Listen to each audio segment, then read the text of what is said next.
Alina, where are we going today? A doctor. To the doctor? Because the babies need to get their checkups, right? And doctor's gonna check out your little burn.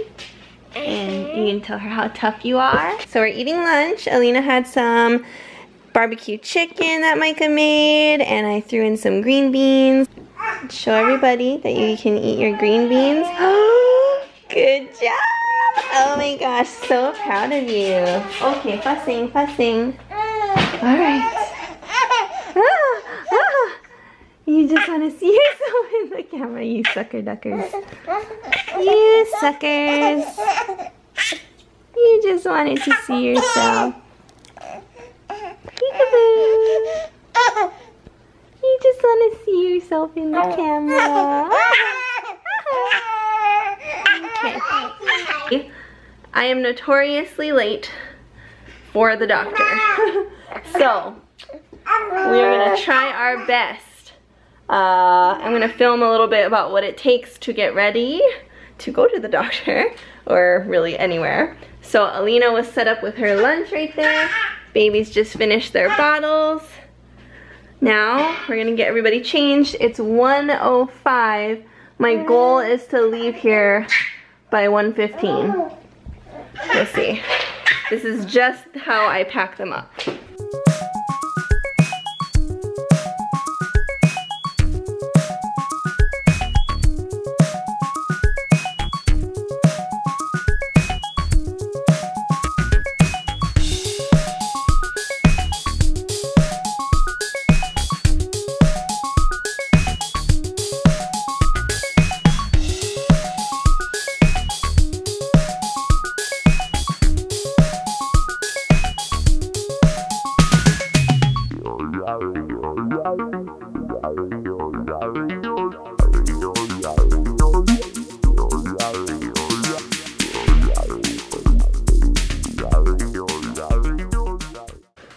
Okay, I want you to go potty, okay, honey?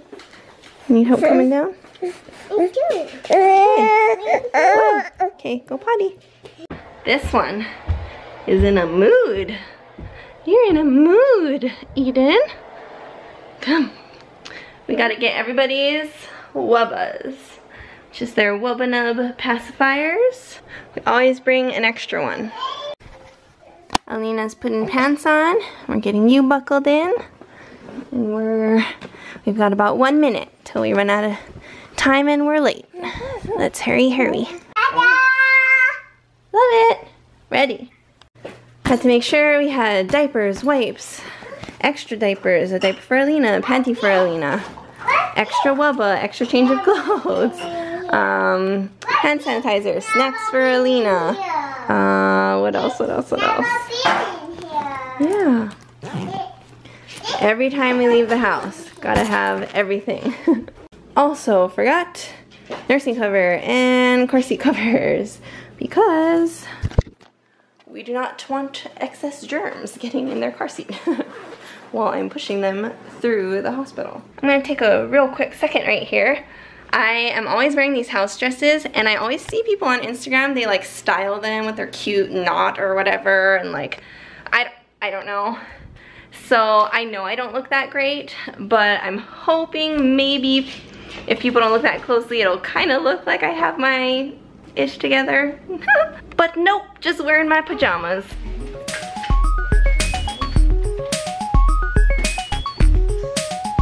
Let's go.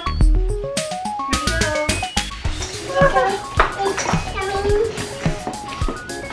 Yes, I am.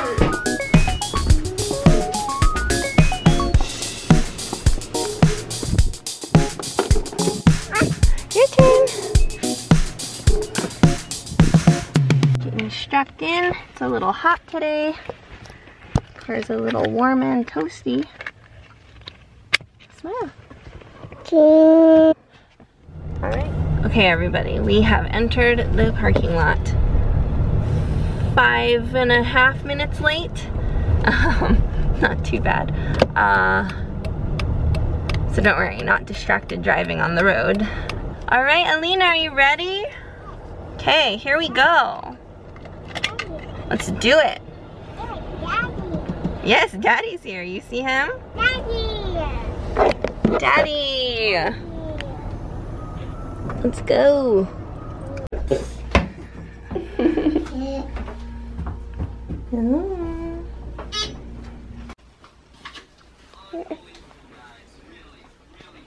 How does it look? How does it look? Do I look like I'm in my pajamas? No. Micah's got Everly here. Hi, Ever. Here's a girl. Click, click.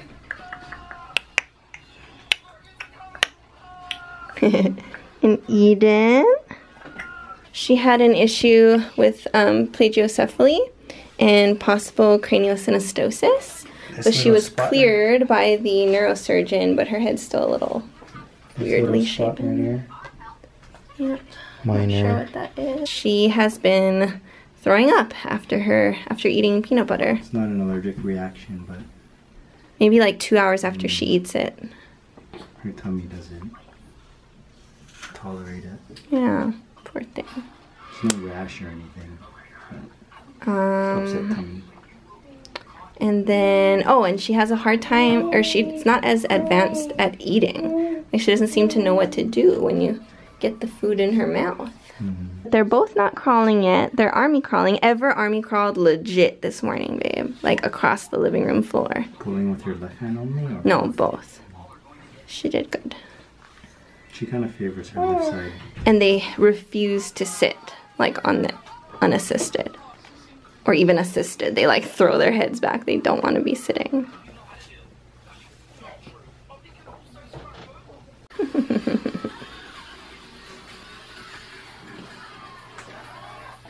Chilling, leg up. Captain Morgan style. Captain Morgan position. Judge me if you want, but that's very helpful in the doctor's office. Hi, girls. Look at yourselves. Look. Hi. Eden, look, honey. Hi. Ever also has eczema that flares up. Little tip, we like to carry them in their carriers for their immunizations. So their thigh is fully exposed and they're already being comforted and they don't see the shot coming. Holding them down, pinning them down on the table is just like unnecessarily traumatic, I think. So far they've always let us do that plan where we put them in the carrier. We learned that with Alina. Yeah. Overall, they're okay. Just gonna get some cream for Everly. Referral to an allergist. She says she thinks it's something called FIs. It's like something like a new kind of allergy where it's not like anaphylactic, but yeah, they like throw up a couple hours after eating their food that they're intolerant to. So I really, really hope that she grows out of that. So we're gonna talk to an allergist, find out what they recommend, when to reintroduce it or try it again. Mama. And then developmentally, she said they're capable of sitting. Like she checked them out and was like, they feel fine and everything looks fine. They just don't want to do it. You just don't want to do it. Huh. Do you want to be a doctor one day? Mm-hmm. Just like Doc McStuffins? Mm-hmm.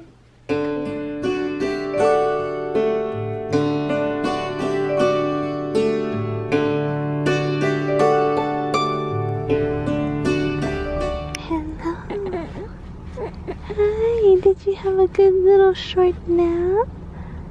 Throwing off our whole day. Hi, Eden.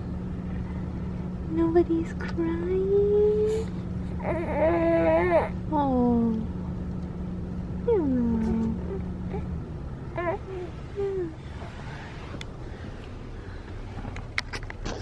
Alina. Alina. Hi, honey. We're home. You still sleeping?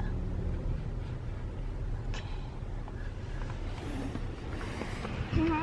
So while I was editing this vlog, I realized I never actually ended the vlog. So I thought it would be a good way to wrap it up by sharing with you guys a little tip that I learned to help the girls with the pain after their immunizations. So with Alina, she just, I think, has a crazy high pain tolerance because just with the other things that have happened to her, she just is such a tough cookie. But vaccines didn't really bother her. She maybe, I think, one time had like 20 minutes of fussiness after she woke up from a nap. And then that was it. So with the twins, they have a much harder time and they're in a lot more pain. They've either just been really fussy and just, not just fussy, but you can tell they're in pain. It's a different cry and it's so sad and it breaks my heart. And then Everly also had a really bad local reaction one time, and it was red and swollen and hard, and it was a really big swollen area, so we were like pretty close to taking her into the doctor again. But I had found this tip online and I was so amazed. It was just so helpful, so I want to share it with you guys. We give them, after their nap, after their immunization, we give them a warm bath with Epsom salt. And then we put 1 or 2 drops of lavender essential oil with a carrier oil like coconut oil or like olive oil, something like that. And we don't typically like to use a lot of essential oils with the girls because they are under 1 year old. But that one I felt like was safe, and the lavender also is just calming for them. But as far as the Epsom salt, I hadn't really heard of it used for anything really other than for like athletes and also like post-birth for like postpartum stuff down there. But apparently it just really helps with inflammation, and something else I learned was it can pull toxins out of the body. And so we also continue to do just Epsom salt baths without the lavender essential oil for a few weeks after they get their immunizations, just for the possible added benefit that maybe it's helping pull out some of those toxins that are in the vaccines. But again, it was so helpful. Like, it brought down her swelling on her leg. Like, within the time that we were doing the bath, it decreased significantly. And so I was like, this is a miracle. So I just wanted to share that with you guys. And it just really helped them. I know people might be wondering, so I'm going to talk really briefly about our thoughts on vaccines. If you don't want to hear it, I know it's such a sensitive topic for people, so thank you so much for watching. If you want to tune out now, like, that's perfectly fine with me. I'm like terrified to bring this up, but I know people are gonna ask. So we do vaccinate. I'm nervous every single time we do it. I feel it's only common sense to realize that vaccines, while they have been amazing in eradicating things, it is a drug, and drugs have side effects. And so to say that they are 100% safe 100% of the time across the board, no matter what, I think that's just not common sense. So we've chosen to vaccinate. We see the benefits of herd immunity and all the reasons why people vaccinate. We get it. So we do. But I'm nervous. I'm nervous every time, and if there's something that I can do to possibly make it even safer for my children, I want to know what that is. And so I read the handouts of the drugs, of the vaccines. I read the information given to us by the doctor, and I've read the information on the government websites. Something that I'll talk about really quick, there's like so much you could go into, but something that we feel strongly about is, okay, this is also common sense. It's not ideal to have a bunch of aluminum in your body, and a lot of the vaccines have aluminum. So when they are scheduled for vaccines, I'll look up how much aluminum is in each of the vaccines, and if I feel like having a bunch of them together is totaling too high of a number that I don't feel comfortable with, then we'll space out those vaccines. So we'll just come back in several weeks and have the other ones. Like hepatitis B is one that we'll usually wait on, because also it's like, how are my kids gonna get hepatitis B? Like, I think we're safe to wait a few weeks, relax. So we just try to give them a buffer of time there. And that just makes us feel a little bit better about doing the vaccines. And my hope is that we're not just resting on our laurels. I hope that a lot of I don't know if it is or not, but I hope that a lot of research is still being done to make vaccines even safer. I hope more is being done to figure out ways that we can create vaccines without all the aluminum that's in it. And then one of them, on the handout we were given by the doctor, we saw that if you combine like X and Y vaccine at the same time, which are typically given together, it increases the risk of febrile seizures by about 30% or something like that. It was like back when I was doing it with Alina, so I don't remember exactly, but it was a significant percentage, and we were like, oh, okay, well if all we have to do is space them out, then, and that'll decrease that risk, like let's just do that. And so yeah, that's kind of where we are with our vaccines. And again, just hoping that that research is still being pushed for, and we're not just like, yes, vaccines are 100% safe, we're just gonna leave them as they are. Like, everything can always get better, right? So that's just kind of where we're at. All right, thanks for listening to me ramble on about this. I'm obviously nervous to talk about it because I know it's just such a sensitive topic for people, but I hope I'm not too ridiculed or like burned at the stake for saying it. So I don't know, on that note, can I just get a thumbs up for, like, not about whether or not you agree with me, but just thumbs up for just being a mom and trying to do your best. Like, we don't know, we're just given the information and trying to figure out what we feel most comfortable with. And just like, yeah, thumbs up for the anxiety of making these decisions as parents, whether it's vaccines, what kind of school your kids go to, like what kind of diapers you're gonna use. Like, there's just so many decisions, and like you don't always know if you're making the right one. Thanks, honey. Thanks so much for watching. Ding. Cheers. Cheers. Yay.